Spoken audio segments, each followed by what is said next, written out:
Assalamualaikum warahmatullahi wabarakatuh. Saya Agus Dwi Suryawan dari kelompok 5 Masyarakat Desa dan Kota. Di video kali ini saya akan menyampaikan materi hasil diskusi kelompok kami. Saya akan menyampaikan materi tentang globalisasi.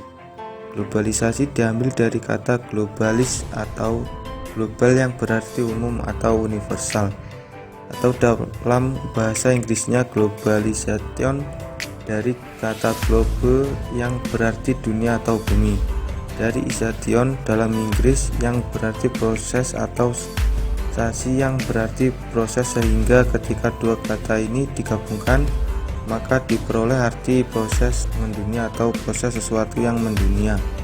Bisa diartikan juga sebagai proses menyebar unsur baru baik berupa gaya hidup, informasi, pemikiran, maupun teknologi secara mendunia.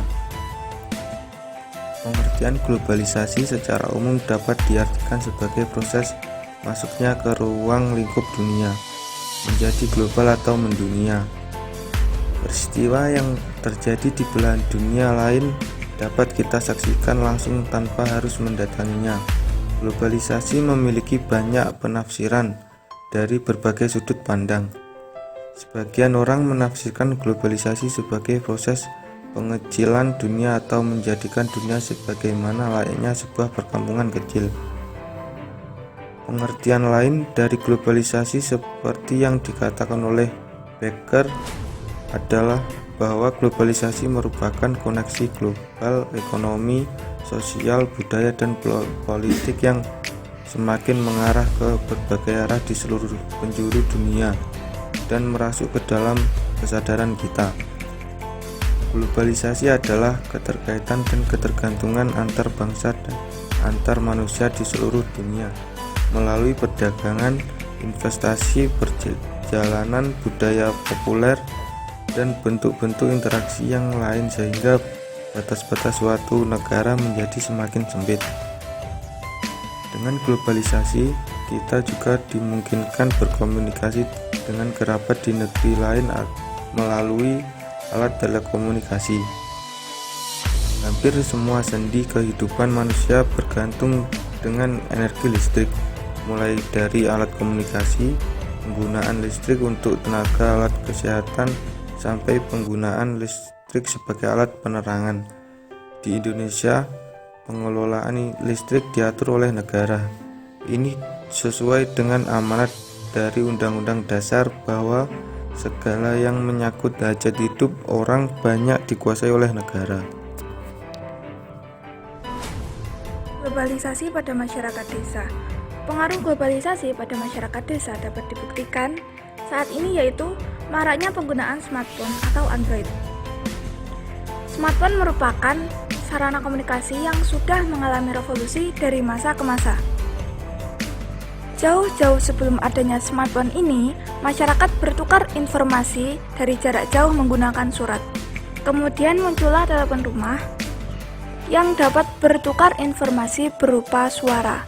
Kemudian muncullah telepon genggam yang dikenal dengan handphone atau HP.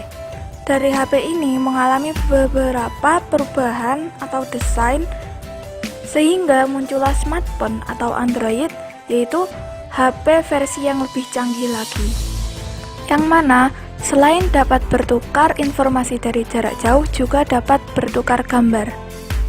Selain HP, ada juga beberapa teknologi seperti notebook, komputer, laptop, dan teknologi canggih lain yang dapat kita temui di desa.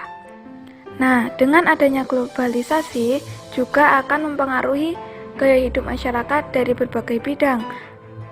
Karena adanya sarana komunikasi yang canggih, maka informasi-informasi juga dapat diterima dengan cepat. Di antaranya yaitu pada bidang sosial, seperti pada penjelasan sebelumnya, yaitu terkait perkembangan telekomunikasi yang juga termasuk bagian dalam sosial masyarakat. Semisal, masyarakat desa terkenal akan nilai sosialnya yang tinggi. Ada beragam jenis kegiatan-kegiatan di desa yang mengandung unsur kebersamaan atau kekeluargaan. Salah satunya adalah gotong royong. Saat ini, ketua RT atau RW tidak perlu berkeliling dari rumah ke rumah untuk menginformasikan terkait kegiatan gotong royong, yaitu tinggal menginformasikannya melalui HP dan warga lain akan mengetahuinya. Dari perkembangan teknologi ini, ada masyarakat yang menerimanya dengan baik dan ada pula yang memilih untuk tetap pada aktivitas-aktivitasnya yang lampau. Yang kedua yaitu bidang ekonomi. Perkembangan teknologi juga mempengaruhi aktivitas pekerjaan masyarakat. Faktanya yaitu masyarakat saat ini lebih suka beraktivitas melalui online. Sebagai contoh, saat ini marak adanya jual beli online atau bahkan ojek online yang sudah dapat diakses di desa. Bahkan saat ini masyarakat desa juga bisa melakukan ekspor atau impor barang dari luar. Yang ketiga yaitu budaya. Desa dikenal dengan masyarakatnya yang memegang teguh tradisi dan budaya. Namun dengan adanya globalisasi, beberapa tradisi atau budaya sudah luntur atau mulai ditinggalkan. Seperti dalam bidang pertanian, yang mana sebelumnya masyarakat membajak sawah dengan kerbau, saat ini sudah tersedia mesin pembajak sawah atau traktor. Bahkan saat ini juga ada mesin pemotong padi hingga mesin penggiling padi. Kemudian gaya berpakaian, yang mana saat ini masyarakat banyak yang mengikuti Bismillahirrahmanirrahim. Assalamualaikum warahmatullahi wabarakatuh.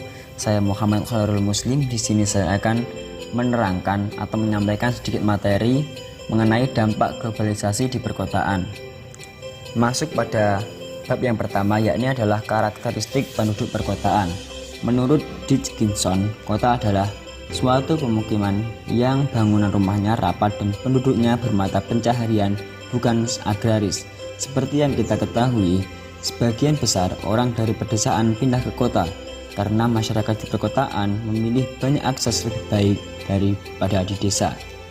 Dengan banyaknya akses di perkotaan, maka masyarakat di perkotaan mengalami dampak globalisasi yang lebih besar daripada masyarakat di desa. Dampak globalisasi bagi kehidupan masyarakat perkotaan sangat konkret dalam aspek sosial seperti tatanan kehidupan masyarakat, perubahan psikologis, dan hubungan dalam keluarga. Ciri-ciri kota terbagi menjadi dua, yakni adalah ciri-ciri dari aspek sosial dan ciri-ciri dari aspek fisik. Yang pertama dari aspek sosial. Dari aspek sosial di sini adalah adanya keanekaragaman penduduk, sikap penduduk yang bersifat individualis, norma agama tidak ketat, pandangan hidup kota lebih rasional. Selanjutnya ciri-ciri kota dari aspek fisik yaitu adanya gedung pemerintahan, adanya sarana rekreasi, adanya kompleks perumahan, dan adanya sarana ekonomi. Pendapat ahli terkait dengan konsep globalisasi. Yang pertama disampaikan oleh Malcolm Waters. Globalisasi adalah sebuah proses sosial yang berakibat bahwa pembatasan geografis pada keadaan sosial budaya menjadi kurang penting yang terjelma di dalam kesadaran orang. Yang kedua dari Immanuel Richard yang menyampaikan bahwa globalisasi adalah jaringan kerja global yang secara bersamaan menyatukan masyarakat yang sebelumnya terpencar-pencar dan terisolasi ke dalam saling ketergantungan dan persatuan dunia. Yang ketiga adalah dari Thomas L. Friedman yang mengatakan bahwa globalisasi memiliki dimensi ideologi dan teknologi, di mana ideologi yang kapitalisme dan pasar bebas, sedangkan dimensi teknologi adalah teknologi informasi yang telah menyatukan dunia. Bab selanjutnya yakni adalah proses globalisasi. Perkembangan yang paling menonjol dalam era globalisasi antara lain globalisasi informasi seperti berita, televisi, dan bahan siaran. Demikian juga dalam bidang ekonomi, teknologi, wawasan, perilaku, dan aspek-aspek kebudayaan lainnya. Dalam perkembangan globalisasi lainnya atau yang disebut global trends, misalnya dalam bidang kependudukan, gejala lingkungan hidup, gaya hidup, serta politik ekonomi, serta munculnya masyarakat ekonomi, wilayah pertumbuhan lintas negara seperti APEC, AFTA, CIJORI, dan lainnya. Berikut beberapa tren tentang globalisasi. Di sini ada 5. Yang pertama yaitu adalah perubahan akseleratif. yaitu merupakan perubahan yang sangat cepat dalam segala bidang, terutama dalam berhubungan dengan independensi atau ketergantungan dengan ekonomi, teknologi, informasi, dan komunikasi di antara negara-negara dunia. Yang kedua ada aliran modal tanpa batas, yaitu tumbuhnya iklim investasi yang menyangkut berbagai produk. Selanjutnya ada ekonomi pengetahuan, yaitu bahwa globalisasi telah membawa hubungan ekonomi antar bangsa yang ditandai saling ketergantungan antar negara-negara maju dan negara-negara berkembang dengan segala implikasi yang ditimbulkannya. Yang keempat adalah hiperkompetisi, yaitu segala daya upaya yang dilakukan baik dari dunia usaha, dunia industri maupun pemerintah yang selalu berkompetisi untuk memperoleh simpati dan segmen pasar yang sebanyak-banyaknya. Berikutnya nomor 5 adalah global dan kompleks, yaitu segala hal yang terkait dengan tradisional produk telah terjadi saling ketergantungan yang memerlukan tingkat manajemen tingkat dan kompleks. Oleh sebab itu, globalisasi telah memberi implikasi analisis pemikiran yang integrated dan komprehensif. Ciri-ciri globalisasi pertama adalah perubahan dalam konsep ruang dan waktu. Yang kedua ada pasar dan produk ekonomi dunia. Yang ketiga adalah meningkatnya masalah bersama. Dan yang keempat adalah peningkatan interaksi kultural melalui media massa. Unsur globalisasi yang mudah diterima masyarakat. Yang pertama, unsur mudah sesuai dengan kebutuhan dan kondisi masyarakat. Yang kedua adalah teknologi yang tepat guna. Yang ketiga adalah pendidikan formal di sekolah. Dampak globalisasi. Dampak di sini terbagi menjadi dua, yaitu ada dampak positif dan dampak negatif. Dampak positif sendiri terbagi menjadi dua, yaitu ada memperkaya unsur-unsur budaya. Sebagai dampak dari derasnya arus informasi dan komunikasi telah membuat makin global nilai-nilai budaya. KFC dan Pin yang semula jadi makanan lokal sekarang menjadi makanan internasional. Berikutnya ada yang kedua, meningkatkan ilmu pengetahuan dan teknologi. Dengan adanya globalisasi, maka negara yang sudah maju dapat terlihat oleh negara lain. Negara berkembang seperti Indonesia yang belum maju dapat terpacu untuk lebih meningkatkan pada bidang ilmu pengetahuan dan teknologi. Hal ini dapat dilihat dengan banyaknya anak-anak satu negara untuk belajar ke negara yang sudah maju dan banyak mendatangkan tenaga-tenaga ahli dalam pembangunan suatu negara. Selain dampak positif, terdapat juga dampak negatif. Dampak negatif dari globalisasi yaitu lunturnya nilai-nilai tradisi lama, mempengaruhi tingkah laku dan cenderung negatif seperti demo, tawuran, perampokan, dan sebagainya. Yang ketiga adalah mempengaruhi gaya hidup menjadi bergaya mewah. Yang keempat, semangat belajar anak menurun sebab mereka cenderung melihat televisi dan berbagai acara yang menarik. Tahap selanjutnya yaitu dampak globalisasi di berbagai bidang. Ada bidang ekonomi, ideologi, politik, hankam, dan sosial. Masuk pertama pada ekonomi. Dampak globalisasi di bidang ekonomi yaitu terbentuknya masyarakat global yang tidak lagi bergantung batas-batas wilayah. Dalam globalisasi, bidang ekonomi telah terjadi perdagangan internasional pasar bebas, dibentuknya kerjasama regional, bilateral maupun multilateral. Berikutnya ada ideologi, yaitu tumbuhnya dua ideologi besar yang menguasai dunia, yaitu ada liberal dan sosialis, yang dimana keduanya saling bertentangan. Ideologi liberal memaham kebebasan untuk tiap individu merupakan jalan mencapai kebahagiaan. Sementara ideologi sosialis mengekang kebebasan masyarakat untuk mencapai masyarakat yang makmur. Yang ketiga ada politik, yaitu pengaruh globalisasi pada sistem politik di berbagai negara yang berkembang seperti sistem politik demokrasi liberal, demokrasi Pancasila, sosialis, komunis, dan sebagainya.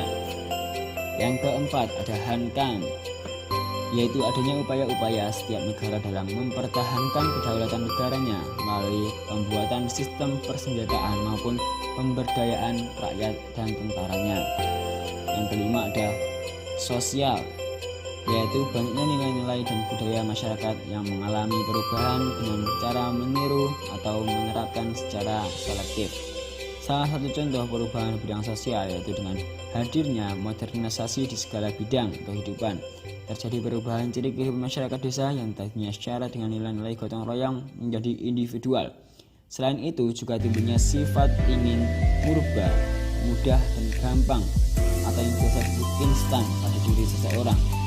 Pada sebagian masyarakat juga sudah banyak yang mengikuti nilai-nilai dari luar yang dapat berpengaruh negatif maupun positif. Sekian materi dari saya. Bila ada kurangnya mohon maaf. Wassalamualaikum warahmatullahi wabarakatuh. Materi selanjutnya yaitu dampak positif globalisasi pada masyarakat. Yang pertama, komunikasi dan transportasi manusia semakin dinamis. Globalisasi juga mempengaruhi dalam hal komunikasi dan transportasi. Kedua aspek tersebut menjadikan semua hal menjadi lebih mudah, menjadi lebih dekat. Dulu komunikasi bisa dilakukan hanya menggunakan surat saja, tetapi pada saat zaman ini, adanya globalisasi ini, hanya dengan menggunakan Android saja, bahkan berbeda negara pun sudah bisa melakukan komunikasi dengan mudah. Begitu pula dengan transportasi. Dulu ketika mau berpergian jauh seperti antar negara itu membutuhkan waktu yang sangat lama. Nah, tapi sekarang dengan adanya transportasi yang semakin canggih, hanya bisa ditempuh dengan jarak beberapa jam saja. Yang kedua yaitu terbukanya lapangan kerja. Adanya kecenderungan perusahaan asing dalam memindahkan operasi produksi perusahaannya ke negara-negara berkembang juga ikut membantu terbukanya lapangan kerja. Selain itu, globalisasi perekonomian di satu pihak juga akan membuka peluang pasar produk dari dalam negeri ke pasar internasional secara kompetitif, dan juga sebaliknya juga akan membuka peluang masuknya produk-produk global ke dalam pasar domestik. Jadi, apabila produk-produk global bisa diekspor ke luar negeri dalam jumlah yang besar, pasti juga akan membutuhkan tenaga kerja yang besar, sehingga juga akan membuka lapangan pekerjaan bagi orang-orang yang membutuhkan. Yang ketiga yaitu meningkatnya toleransi dan semangat membantu antar manusia di dunia. Dengan berkembangnya ilmu pengetahuan dan juga teknologi, masyarakat menjadi lebih mudah dalam beraktivitas dan juga mendorong untuk berpikir lebih maju.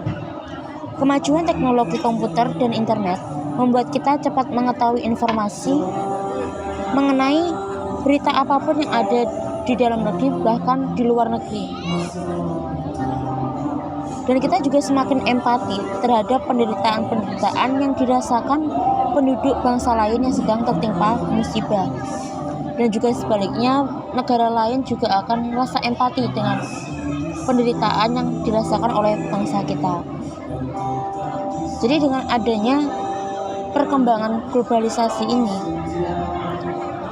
banyak negara yang dengan cepat mengirimkan bantuan untuk membantu korban-korban bencana yang ada di negara lainnya. Yang keempat, yaitu makin banyak negara menganut sistem demokrasi. Dari makna kata, demokrasi berasal dari bahasa Yunani yang terdiri dari demos dan kratos, yang berarti pemerintahan rakyat. Demokrasi merupakan sebuah bentuk pemerintahan yang seluruh rakyatnya memiliki kesetaraan hak dalam keputusan yang dapat mempengaruhi kehidupan warga negara. Adanya globalisasi ini memberikan harapan bahwa demokrasi akan dapat bersinergi positif dengan pasar bebas dalam lingkup kesejahteraan negara bangsa.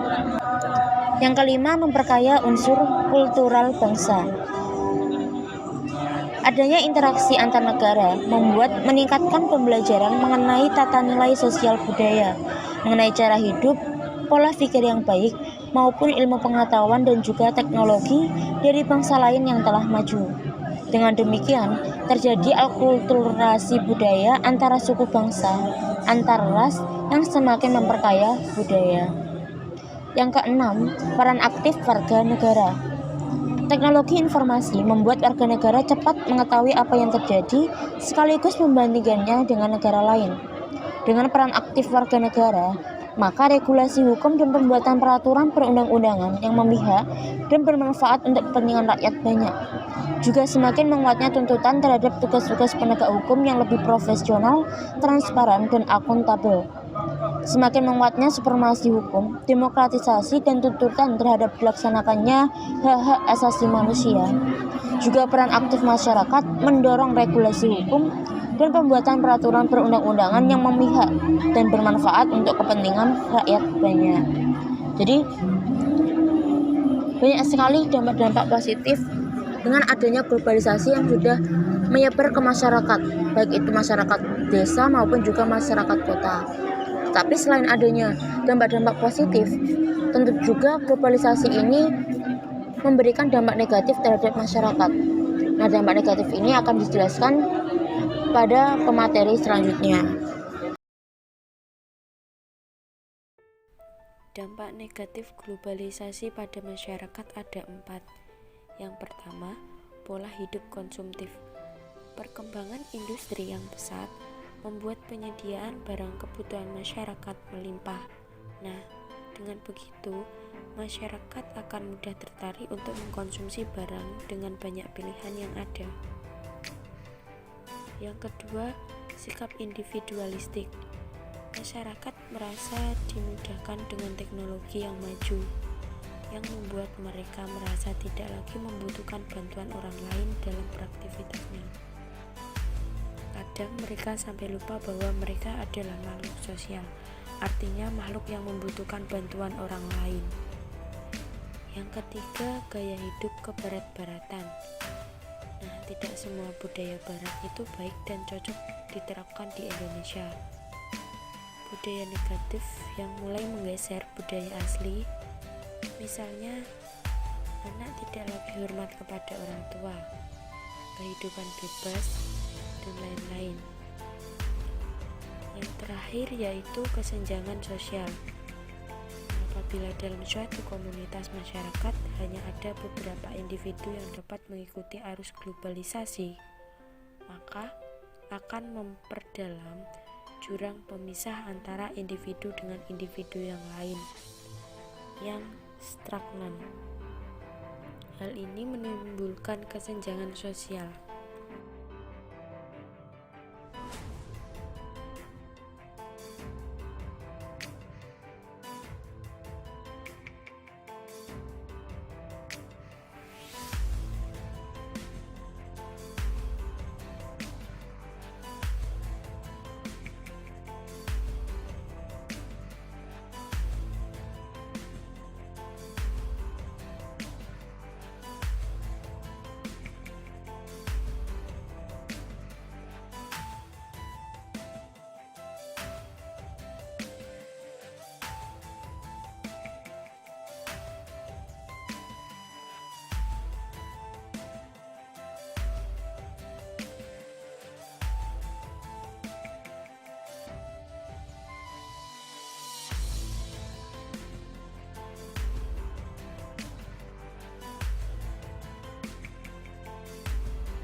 Dampak negatif globalisasi pada masyarakat ada 4. Yang pertama, pola hidup konsumtif. Perkembangan industri yang pesat membuat penyediaan barang kebutuhan masyarakat melimpah. Nah, dengan begitu, masyarakat akan mudah tertarik untuk mengkonsumsi barang dengan banyak pilihan yang ada. Yang kedua, sikap individualistik. Masyarakat merasa dimudahkan dengan teknologi yang maju, yang membuat mereka merasa tidak lagi membutuhkan bantuan orang lain dalam beraktivitasnya. Kadang mereka sampai lupa bahwa mereka adalah makhluk sosial, artinya makhluk yang membutuhkan bantuan orang lain. Yang ketiga, gaya hidup kebarat-baratan. Nah, tidak semua budaya barat itu baik dan cocok diterapkan di Indonesia. Budaya negatif yang mulai menggeser budaya asli, misalnya anak tidak lagi hormat kepada orang tua, kehidupan bebas, dan lain-lain. Yang terakhir yaitu kesenjangan sosial. Apabila dalam suatu komunitas masyarakat hanya ada beberapa individu yang dapat mengikuti arus globalisasi, maka akan memperdalam jurang pemisah antara individu dengan individu yang lain yang stagnan. Hal ini menimbulkan kesenjangan sosial. Selanjutnya, dampak negatif globalisasi menurut bidangnya. Yang pertama, globalisasi bidang hukum, pertahanan, keamanan. Nah, di dalam bidang ini, peran masyarakat dalam menjaga keamanan, kedaulatan, dan keterlibatan negara semakin berkurang karena hal tersebut mudah menjadi tanggung jawab pihak tentara dan polisi. Perubahan di dunia yang cepat mampu mempengaruhi pola pikir masyarakat secara global.